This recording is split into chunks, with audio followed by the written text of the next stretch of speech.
abasuubuzi abakolera mu katale ke Wandegeya balopedde loodi meeya ssalongo elias lukwago ku ngeri abakulembeze bwe batulugunya nga bajjako empooza. Loodi meeya omulungi ssalongo elias lukwago nakulonda n'enkuwa akalulu kange njagala onkolere bangoba obukulembeze obwamuno namukyala nansibe yaleeta owaye yabaleeta ffe twabalaba mu bukedde nga bebabalonda ne bagamba mukita Jonasani ye chairmani wa Akatale ke Wandegeya atali mulonde mukama wange obuzibu bwonna obwandeeta mu ofiisi yo bwava kumpooza omusajja ow'ebyoto wa kcca gwe baatuweereza atuyisa bubi nnyo nnyo sente azaagalanga ennaku z'omwezi 15 singa oba toziina ojula okuyingira mu yoto ate nga tojjayo.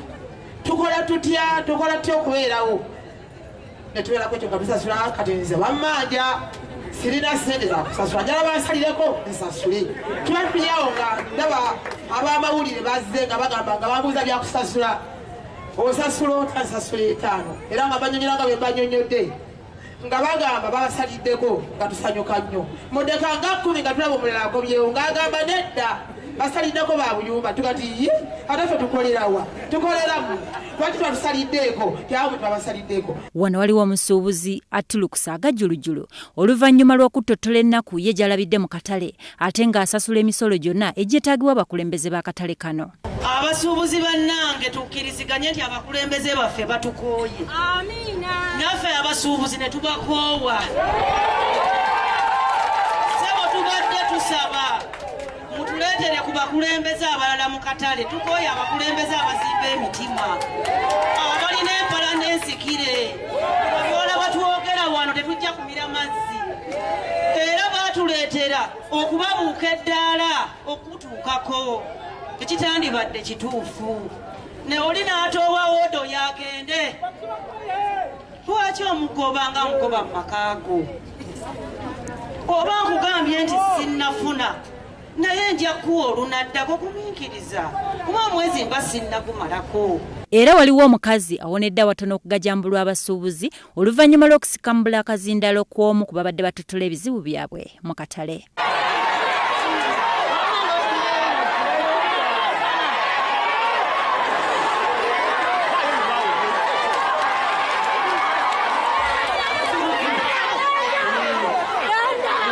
Wabula loodi meeya elias lukwago agumiza abasuubuzi bano nga bategeeza nga bwagenda okukola ku nsonga zaabwe n'okubaterawo okulonda mu katale basobole okufuna enkyukakyuka mu bukulembeze bwa katale. Bino ebintu abantu bajja kuttibwa, abantu bajja kwekyawa bakole ebintu ebikyamu. Bwe ntunulira enteekateeka y'akatale kano yabulamu emidaala we giri egimu siwe girina kubeera era nja kusaba bannaffe abo bagonde batuwulirize naffe bawulirize abasuubuzi tuddemu tuteekateekera akatale kano kabeere nga bwe kalina okubeera. Bwe tumala tutunuulire ensonga ya layisinsi gye mpulidde eky'omukisa omulungi tulina bamembazi wano abali mu lukiiko lwa revenue naye ffe abamu twaline mu kampeyini ng'ensonga ezasinga otuluma ngereka ya musolo ekitongole ekya kcca baddewo bazzewo enkola enkadde ey'okujja okulaba obunene bwa bizinesi y'omuntu omuntu bamugerekere ssente z'alina okubanga awa nga zenkanakana ne bizinesi gy'akola ki. Omanyi nga babanyonyodde obutale tulina bungi ensonga nyingi naye obeerawo ng'ensonga zikutuukirako mpitirivu tuwuliziganya.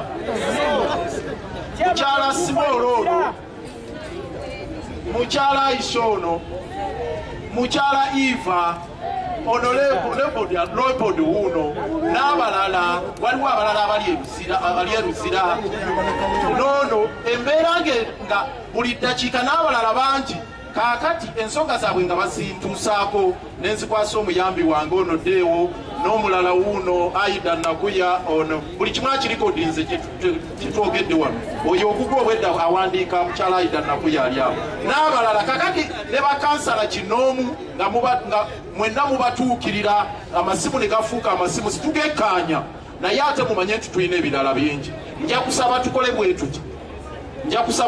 tuti olwaleero twefunemu wano coordinating committee. Guno si gwe mulundi ogusoose nga loodi meeya alambula abasuubuzi mu butale era nga ne sabbiiti ewedde yalambula akatale ka usaafi wano mu Kampala. Eggulu erikusakiddwa mu kisaddaani ku lwa WBS amasunsule.